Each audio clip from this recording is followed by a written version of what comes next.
Welcome to Saturdays at 7, Christian Scholars Review's conversation series with thought leaders about the academic vocation and the relationship that vocation shares with the church. My name is Todd Ream. I have the privilege of serving as the publisher for Christian Scholars Review and as the host for Saturdays at 7. I also have the privilege of serving on the faculty and the administration at Indiana Wesleyan University. Our guest is Willie Jennings, Associate Professor of Systematic Theology and Africana Studies at Yale University Divinity School. Thank you for joining us. Glad to be with you. Let's start out with a tough question here. Then we'll go right to the heart of the matter here. How do you define theology? Well, the way I define theology comes back to the way so many theologians have started to define it, and that is, theology is the practice of thinking after the life of God, thinking inside the life of God. And it's a practice that then opens up to a reflection on a wide variety of practices that are all tied to following and thinking after God. In what ways, then, if any, do you believe our appreciation for theology has declined over the course of the 20th century, particularly in the North Atlantic world? Well, theology in the North Atlantic world has gotten a well-deserved bad reputation. And that reputation is rooted in, we have to ask ourselves that basic question: has theology really been about following God and following the way of God? And for a lot of people, the answer has come back, not at all.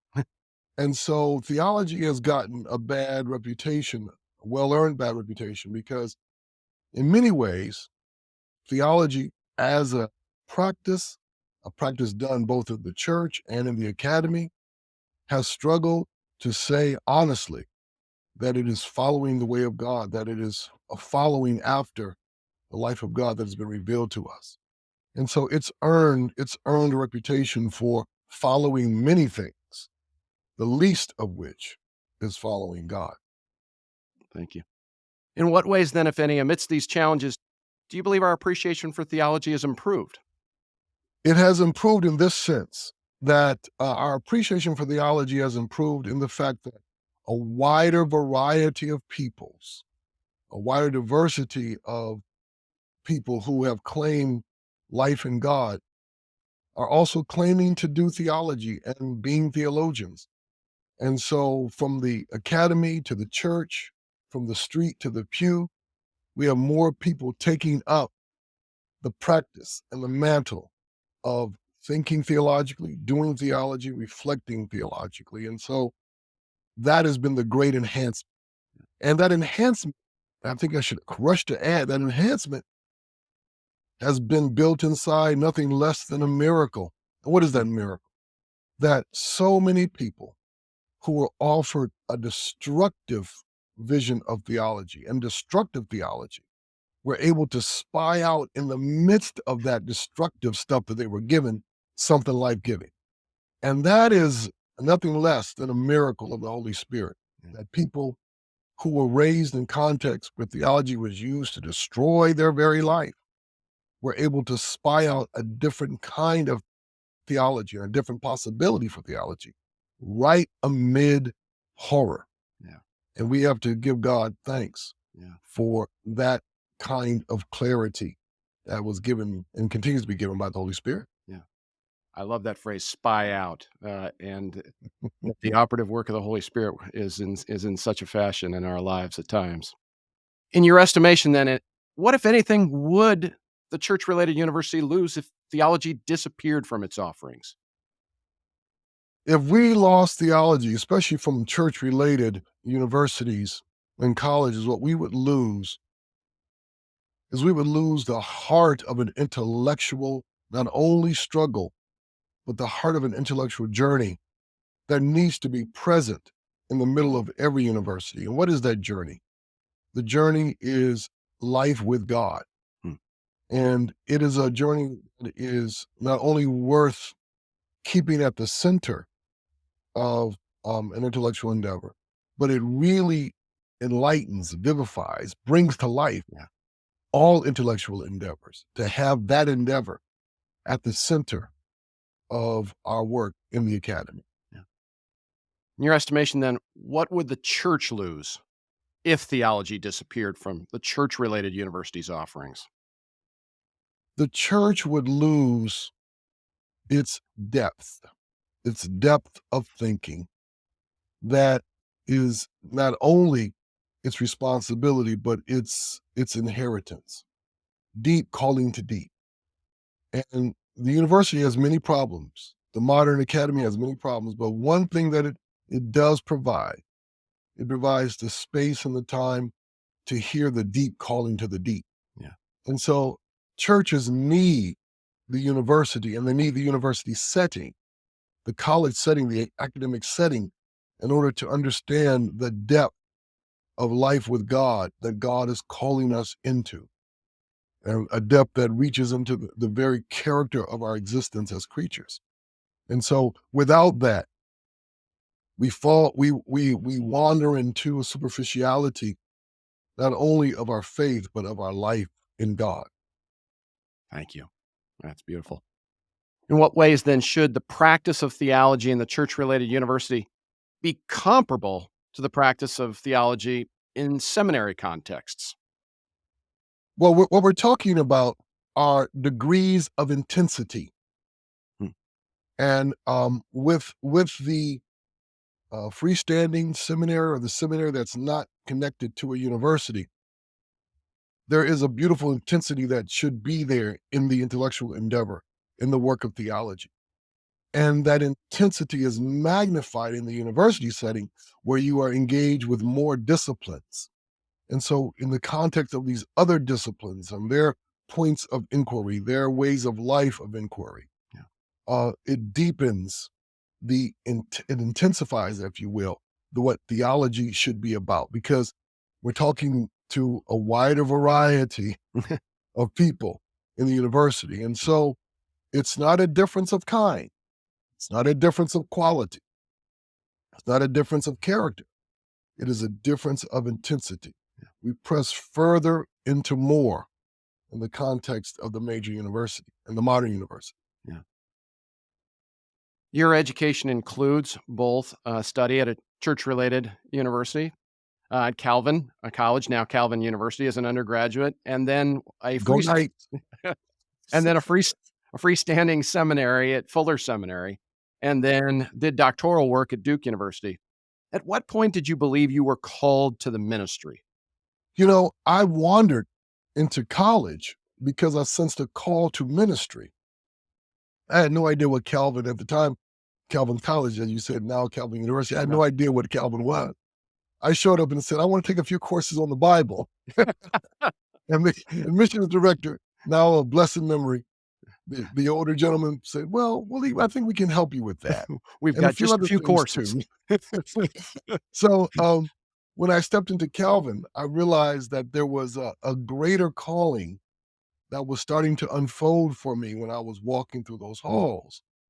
And that greater calling was to being a teacher. Hmm. I'd always seen myself, in a sense, as a teacher.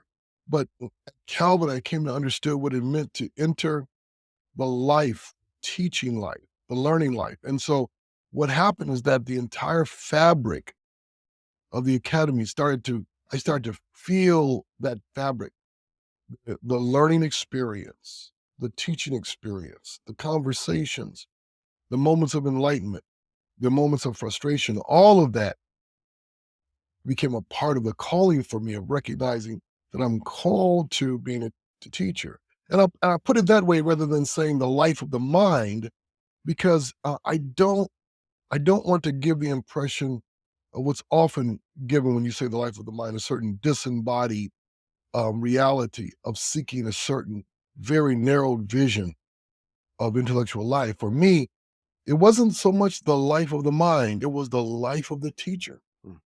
And so I sensed very early that this was my calling to teach. And to teach meant to learn as deeply as I possible about the weighty matters of life. I was always the kind of kid who asked questions that were pretty far down in the hole to to the deep unhappiness of the minister I grew up with. He was a lovely man and did the best he could, but I was that kind of kid who kept asking those questions that, you would make a seminary professor's head scratch. And so this poor little pastor, he's like, I don't know what to do with this guy. Yeah. But for me, as I was going through Calvin, and then when I went to the great Fuller Theological Seminary in Pasadena, when I was there, the great David Allen Hubbard was the president. Hmm. And when I was at Fuller, when I got to Fuller, I realized that I was going to do a PhD. I didn't know what it was going to be in yet. I was still trying to get clear on that. I came in thinking I was going to do Hebrew Bible, Old Testament. And then after taking my first course in Hebrew, I thought, no, this is not going to do it for me. I learned to enjoy my Hebrew course, but I realized that this just was not meaty enough for me. And so when I took my first theology course at that level, I had taken some theology at Calvin. When I took it at that level, I realized, I have found my home. Yeah, that's wonderful. Speaking of that pastor in that church then, in what ways did your education foster within you a greater appreciation for the state of theology as practiced in the church? From the very beginning, my theology teachers were all people who understood that the deepest, most penetrating thinking going on about the life of God happens in the church. Mm-hmm. And the problem is that it's often misidentified, not as deep, weighty matters, deep philosophical and theological matters. And so it was always an orientation to the life of faith. And the thing that I had a professor in my first year at Calvin College who said, theology can either turn someone toward heaven or turn someone toward hell. Yeah. And it took me a long time to understand what he was saying, but it was clear that the weighty matters of life, I keep using that phrase, the weighty matters of life are at stake in theology. And my teachers made clear to me that if you're doing theology that does not attend to the weighty matters, it's not theology. Yeah. Yeah. Wow. Thank you. In what ways then did that education foster within you any concerns about the state of the practice of theology in the church? I learned very early, and this was a part of my own work, that there were people missing in theological studies, and there was history missing. There was the colonial history was missing from the theology I was learning, and the reality of people being shaped in the racial wound and the wound of various realities of oppression running through the history of the world. And so I realized that while I was learning some really important things, some things are being left out that should not be left out. They were not minor things, and these were not accidents. These were not appendages to theology. Yeah. That there was something amiss in theology itself, because if it was supposed to attend to the weighty matters of life, why were all these weighty matters not there in theology? And so I learned very early that there were questions forming in me that my teachers were not answering and not asking. And so I also learned that there were certain questions that I really couldn't ask my teachers because they were not attuned to the world as I lived in it. And so I was slowly coming to the recognition of the limitations of the way theology was configured in the Western world. And we often collapse those two things. The problem in the configuration of theology with the problem of theological reflection itself. And that configuration, how it is shaped, how it's presented, how it's taught, how it's written, has its own set of problems that then impinge upon, press upon what theological reflection should look like. Yeah. And so I was recognizing that I was in the midst of, as they say, some glory and some horror at the same time. Yeah. Yeah. Thank you. Prior to accepting a faculty appointment at Yale University Divinity School in 2015, you served as a faculty member and as an administrator at Duke Divinity School for approximately 25 years.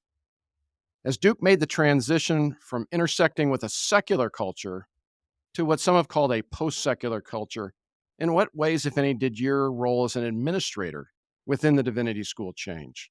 I have the great honor of being the academic dean for 9.5 years in the midst of what for so much in theology in the Western world was a shift Mhm. to something called the post-secular. And in that context, I watched theology, in a sense, try to find itself afresh. Mhm. And what that meant was that for so many of the scholars who understood themselves to be inside of a post-secular project, they were trying to reestablish what was the very character and identity of Christian theology itself. And so um, I found myself as an administrator trying to do two things at the same time with students coming from all backgrounds, trying to help them see what it meant to go from a secular vision to a post-secular vision, Mhm. which for many students, they didn't even realize they were in a secular vision. And so how to be in a post-secular vision, that was a real challenge. And so Yeah. there was a sense in which that work in and of itself is still the unfinished business of theology in the Western world. We have not yet made clear what it means to go from secular to post-secular. Hmm. It's been in many ways too narrowly defined for so many people, and they still, it goes over their heads when you talk about a secular vision or post-secular, Yeah. especially when you're talking about theological studies. But in the other direction, I was trying to get the many people who were interested in a post-secularist vision that would reestablish the identity and character of a theology and what theological reflection was, to understand what had gone into the creation of the secular Mhm. for so many people who were, as I mentioned earlier, had been completely left out of the shape and configuration of theology. Yeah. And so those folks who were very concerned about trying to establish a theological identity beyond the strictures of secularism, in many ways they had walked away from some fundamental problematics, fundamental problems that were there from the very beginning of the sect. Problems about the takeover of land, the destruction of indigenous life, the constant underwriting of forms of oppression in the lives of women. They had walked away from the creation of economic systems that inevitably turn us all into extractors. And all of those matters were not fully captured in the move from the secular to the post-secular. And so I found myself in the task of doing translation in two directions to try to get people to understand that the assertion of a theological identity in our moment, at that moment, but even in our moment now, the Yeah. assertion of a theological identity it has more to do than with just going from secular to post-secular. Mhm. Mhm. It really has to do with establishing what it means to be a follower of Jesus in the face of those who have claimed to be followers of Jesus Yeah. and have used Jesus to do the demonic. And that we still haven't gotten our minds around. Yeah. No, that's fascinating. Thank you. In your work then, as you represented the Divinity School to the wider university, as culture made that transition, in what ways did your role change, if at all? Yeah. So in the wider university, the goal was always to show the ongoing value of theological study. And this remains, it was a challenge when I was an academic dean, but it remains a challenge for every university-related divinity school and theology department. Because in many ways, what theology is both a mystery and a problem for so many people. And here we often forget this. There are many people in the university, no matter what university we're talking about, no matter what college we're talking about, there are many people that inhabit the university who come out of churches, come out of religious institutions with a lot of hurt and a lot of wounds, and who automatically have their hands up in a stopping gesture and deep suspicion of anything Christian and anything religious. And so we work against, in many cases, a bias against Christianity. But we want to be clear here. This is a well-earned bias. Christians worked hard to become both feared and hated. Yeah. And so the response has got to be one of humility and openness and honesty that is at the center of an intellectual witness of seeking truth and living in truth, recognizing that we don't really have a defense against bad Christian behavior. What we have is a different kind of behavior that we want to put alongside the legacy of bad behavior. And for so many people, that continues to be a point that they miss. They're kind of stuck in an old-fashioned apologetic mode. If I can just show you the rationality of Christianity, the reasonableness of it, that's my task in the modern university. And there's an element of that. There's an element of that for those who, in the old way of thinking, kind of the old secular vision, they see Christianity as a constellation of irrational ideas and propositions and so forth. But the larger reality, the wider reality, is that it's not a question, it's not an apologetic question in that sense. It's a question of placing in front of people a different set of practices, different kind of intellectual vision that stands alongside the horror, acknowledges it, but then presents a different way of life. You can argue better against a horrific way of life with a different way of life than when you can with a set of postulates that are disembodied. And so in the modern university, our task is to present two things. First, a shared intellectual project of seeking truth, of deepening understanding, a shared project with all those universities. And then second, the presentation of a way of life that houses our intellectual practice with integrity and humility, and most important, with joy. There should be joy for the Christian in the university. There should be joy in the work we do in theology, that if they don't sense celebration, festival, even in the midst of taking the weighty matters of this world seriously, then we are not honoring what it means to do theology. We do theology both with great seriousness and with great joy at the same time. Because we know that life is worth living. This is what we confess. And that confession needs to work its way into our intellectual work.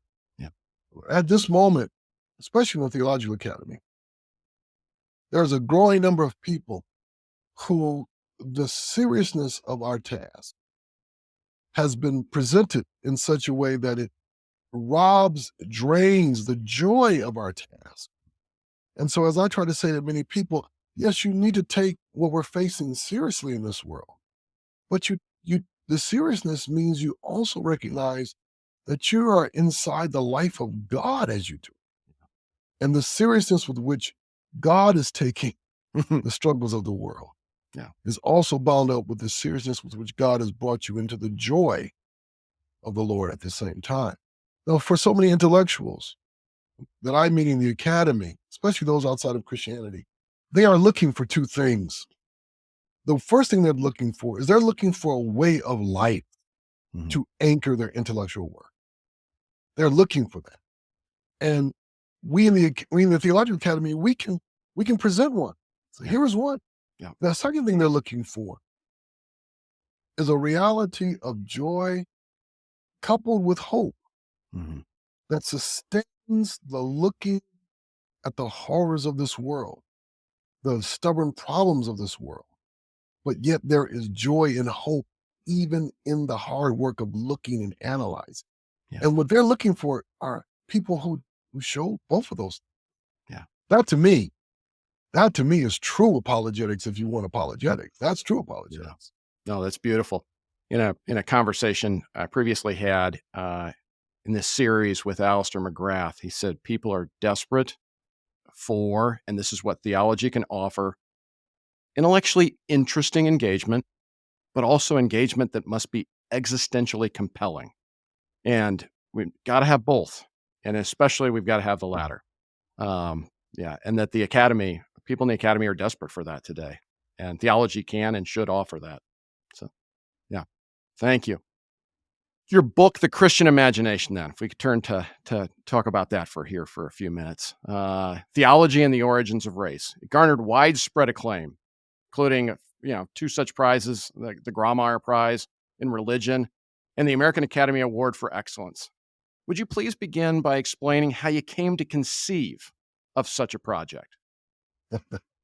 Well, it gets back to what you asked me earlier about what I saw amiss in theology. I grew up in Grand Rapids, Michigan, and many of your listeners might know that Grand Rapids, Michigan is the most theological town in America. It is the home of a denomination, the Christian Reformed Church. It's the home of four of the most important Christian book publishers in the world: Erdman's, Baker Academic, Zondervan, and a smaller press that only us theology nerds know about, Kriegel Press, all out of Grand Rapids. It was also the home of the Radio Bible Hour. That's not the proper name of it, but there was a famous radio a program that came out of Grand Rapids. It was the home of every denomination that you could possibly imagine. They had churches on every corner. I grew up on Franklin Street in Grand Rapids, and I could throw a rock in any direction and hit a church one and break one, and I did a few. But I grew up in this profoundly Christian, deeply Christian context. But I also grew up in a place that was deeply divided racially. And the racial antagonism was so thick in Grand Rapids that it cut the air. You could sense it. And so growing up, I had this question, this burning question that continued to grow as I went through my educational journey. How can I be in a place so seriously Christian now? Theology, confessions, everything, practices, seriously Christian, but also seriously racist at the same time. I could not get my mind around how that was possible. And that question drove me as I moved through my education, as I entered my career as a professor. And the Christian imagination comes out of trying to understand that. And what I came to is I realized that the Christian imagination is profoundly diseased. As I like to say, what we are inside of is that there is a racial architecture to modern Christianity, and there is a Christian architecture to modern racial reasoning. And until we understand how those two things are deeply intertwined, we can't answer that crucial question that has haunted me my entire life. And so in the Christian imagination, what I tried to do as carefully as I could is to bring my reader into how we have come into this. And the problem on the ground being that the way the Christian life ought to establish a power of connection and belonging and life together more powerful than any other form has been fundamentally thwarted by the racial condition.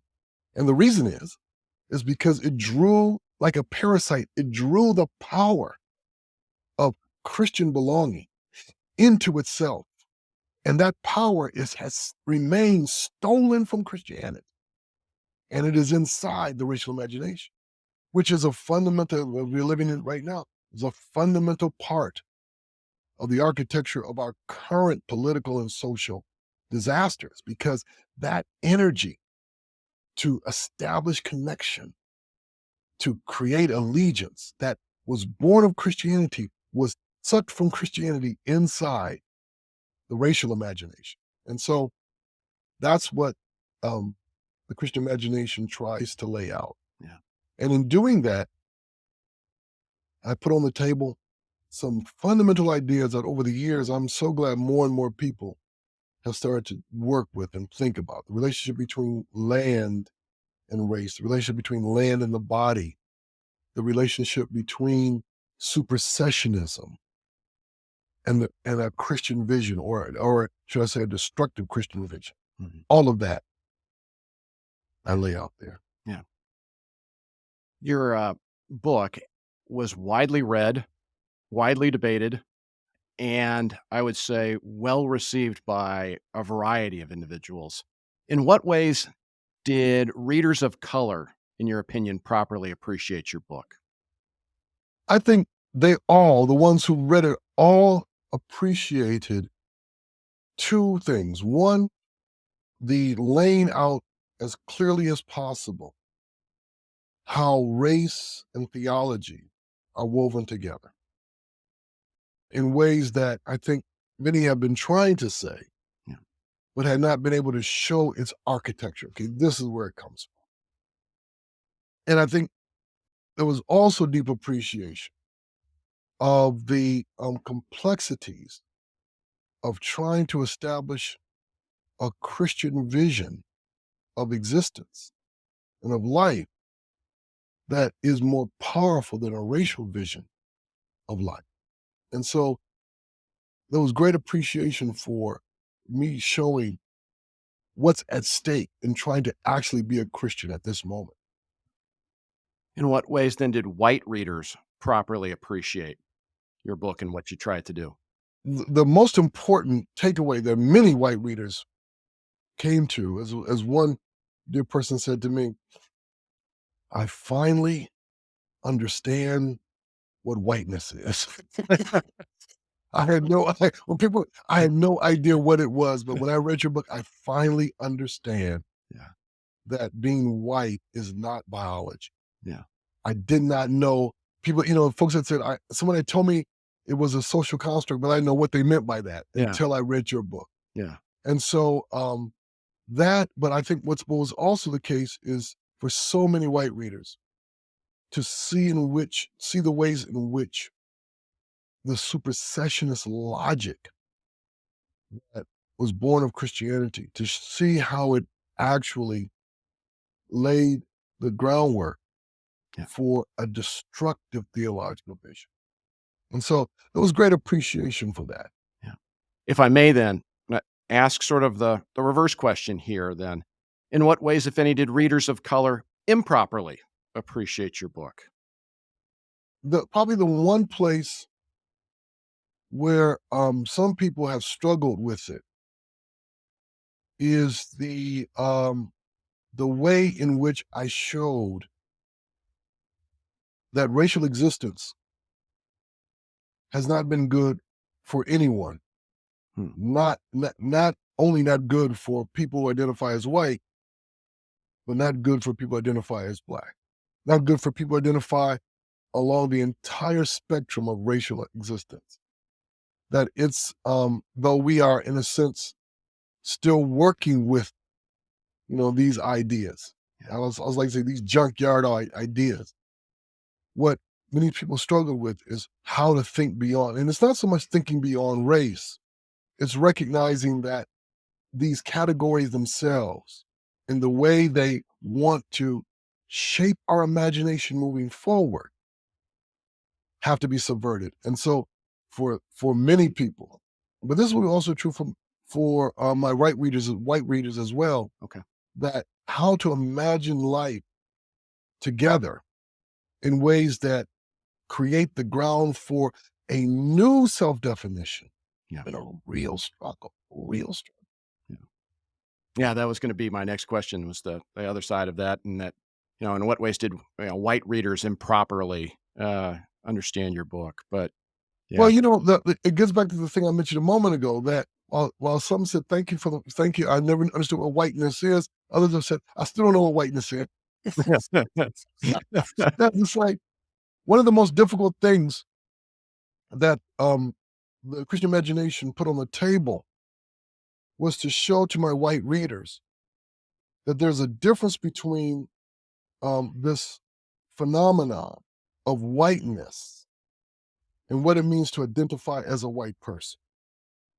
And that difference has to do with a way of being in the world that forms something called whiteness, that people of European descent work themselves up into, that they aspire to it and then form their families and legacies and trajectories into it. And so for some people, because we live on the other side, for so many people, of that immigrant transformation, where people accomplished what their foreparents wanted. That is, as some literally said, there will be a day in which my great-grandchildren will not know anything about the old world, not know the old world language. They will simply be American. They will simply be French. They will simply be of European descent. They will simply be seen as of the classes that are to be honored. That day has come. Yeah. And so for many people to understand that difference between whiteness as an achievement, an historical achievement, and who they are as they identify as white people, that is still a struggle for many people. Yeah. Now, the way I've tried to help people since I wrote Christian Imagination is I've invited them to talk to their non-white friends, and it's helped them explain it. Yeah. It'll take only 5 minutes for someone of Asian descent to explain to someone who identifies as white the difference between being who they are as a Filipino or Vietnamese and this thing called Asian. And having to deal with all the stereotypes and images of this thing called Asian, when this is who they actually are. Yeah. And that it's that very process that for some of my white readers, they continue to struggle to understand. Yeah. Thank you. When it comes to race relations, then, in and beyond the church, one assessment of the last 10 to 15 years is they're ones forged by fear. What is your view of such an assessment in the moment in which we live right now? Yeah, I wouldn't say fear. Okay. I would say it's formed by a failure of imagination. And that failure of imagination has to do with how we understand our being in the world and the practices that constantly reaffirm who we are in this world. And what has failed, especially for the Christian, are those practices that establish for us ongoing unfolding of who we are in God and with one another. That has been what's driving so much of our problem. We don't understand that we are in a project of becoming with God. And that's a failure of imagination. When people show up at church and they don't understand that you are becoming who you should be in God. And that becoming isn't just in your head, isn't just ephemeral. That becoming has to do with how you understand yourself, who you live with, how you live your life, how you connect, how you deepen your connections with people different from yourself. There are so many Christians who have never gotten the memo, Yeah. on that becoming. Yeah. And so that's the failure. It's a failure in the way we understand the story we're inside of. Yeah. To be inside God's story, is to be inside God's desire to unfold the divine life in us. And that unfolding is with others. Yeah. And that, until we face the fact, just before Christian, that we have denied as I like to say, the not yet appearing that's there in 1 John. Yeah. Who we shall be has not yet appeared, but when he appears, we shall be like him. That's on the way. We are in the not yet appearing. Yeah. And so that reality of an unfolding, a becoming, is what should be narrating our day-to-day existence. And because that is not, we're caught not seeing where the journey is taking us. Yeah. And not seeing where God is calling us. What practices does the church then possess to contend with that failure of imagination, or to even expose the roots of it? We have become much, much better storytellers. To be a Christian is to be a storyteller. It's the story you tell about your life in God. Yeah. It's the story you tell with others about our life in God. And then it's the way you embody and perform that story daily. Yeah. And we as Christians, we have done a terrible job of being good storytellers. Yeah. You know, as I like to say, storytellers are the most powerful people in the world. I'll give you all the guns in the world, and if you give me the power of story, I will win every time. But we have walked away from our calling to be storytellers. And that storytelling has to do with remembering, as Ephesians tells us to do, remember, but it also has to do with testimony and articulating what it means to have our life in God.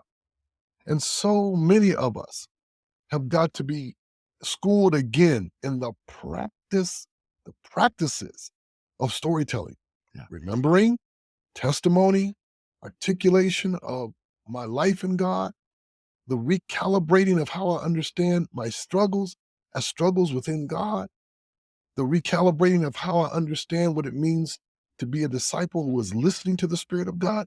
All of this has to be reinitialized in churches so that the preaching and the teaching and the worship and the service that happens outside are all story formed, story shaped, and story revitalized, constant. And for so many churches, we have failed at that. We allow every other story to be decisive, especially in this country. We imagine that the most dominant story in this country is to be an American. That's a small story in relationship to the story we're inside of. And as you and I know, for so many Christians, they never got the memo that the American story is a small story. It's not the big story. Democracy is a lovely story, but it's not the big story. And for so many, they have no idea that there's a bigger story that they're inside of than those stories. And so the question we have to ask ourselves is, what is amiss in us that the story of God's ongoing unfolding of the divine life is not palpable enough to reframe what it means to be inside this country and its project, what it means to be inside any kind of corporate reality, what it means to be inside the current struggles. Because that story has not been placed in us, embedded in us, embodied in us. It continues to be sidelined. From my mind, that's what drives forward the racial condition of the Western world. The racial condition is a story itself, as I said earlier, stolen from Christianity, many of its elements. And until we take back what does not belong to it, we will continue to make it the most dominant story. Thank you. In your recent book, After Whiteness, An Education in Belonging, a work that recently also won the 2023 Lilly Fellows Program Book Award, you address the opportunities, but also the challenges of this kind of imagination as it relates to theological education. In what ways if any, do you think those possibilities are comparable to the possibilities that define the church-related university? I lodge one of the great problems of Western education, both at the feet of the church and the academy. And it ties in what we've just been talking about in terms of the story. What's inside of the story? What's inside of the story is a vision of formation of what we're being formed toward.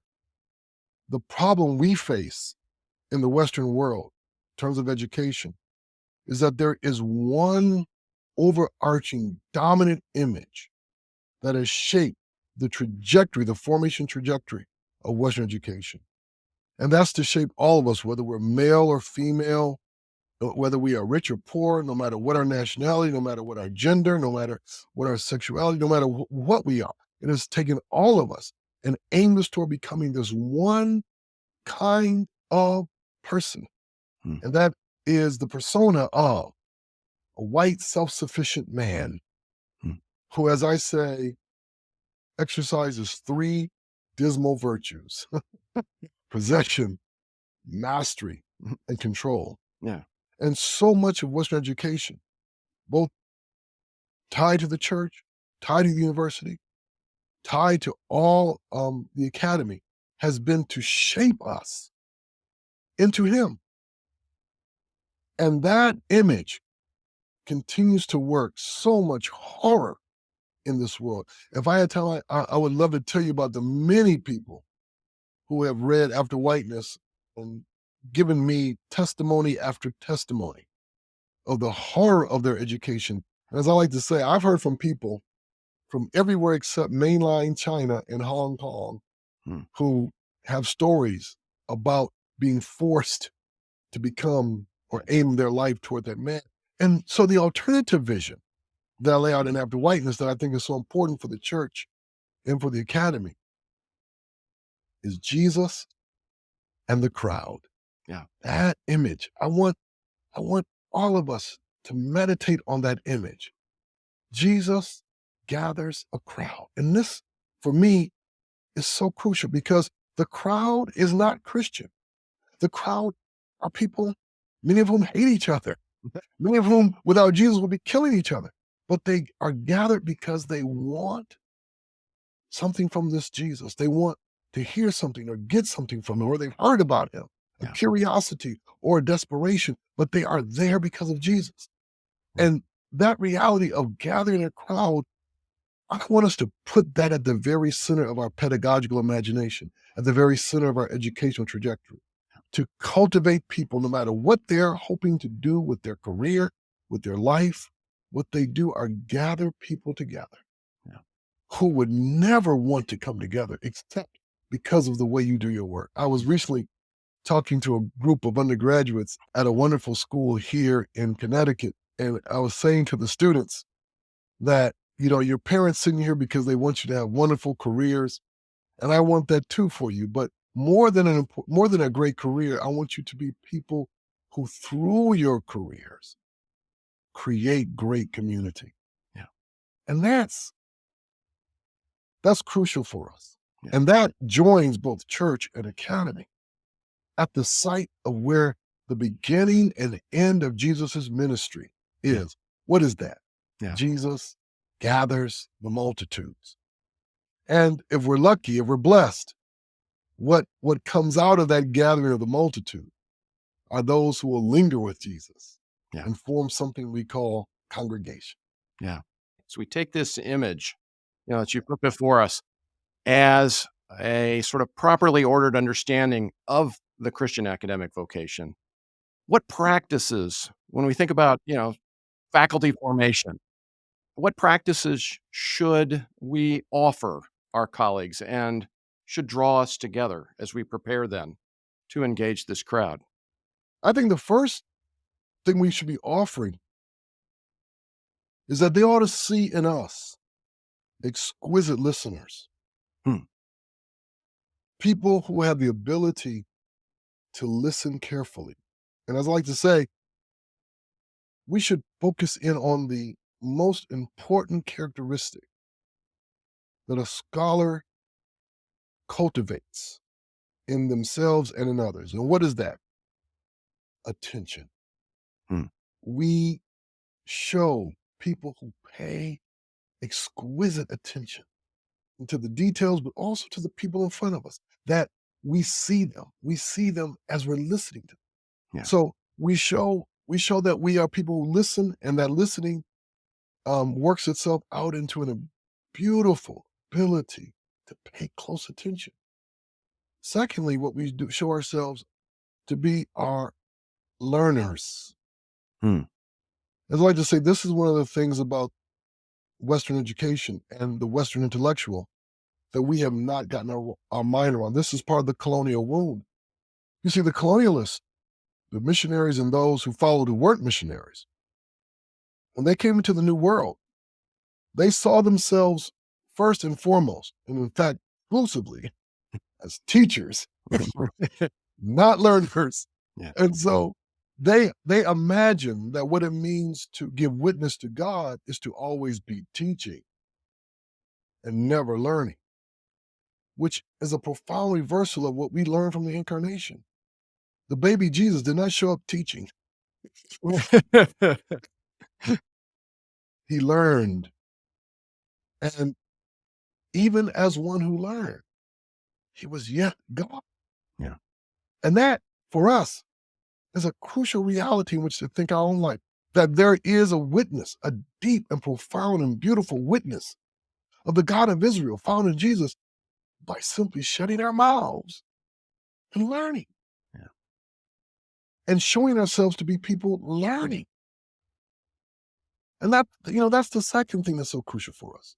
Listening, then learning. Then the third thing, and I talk about this in the After Whiteness book, is showing ourselves to be beautiful fragment workers, working with the fragments.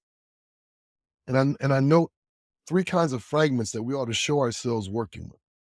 First is the fragments of the knowledge that our disciplines are presenting to us, shunning the idea that we're going to show that we have mastery of it all, but that we are simply working with pieces, trying to weave with other people a way of being in that discipline and with those questions that invite a shared project of weaving.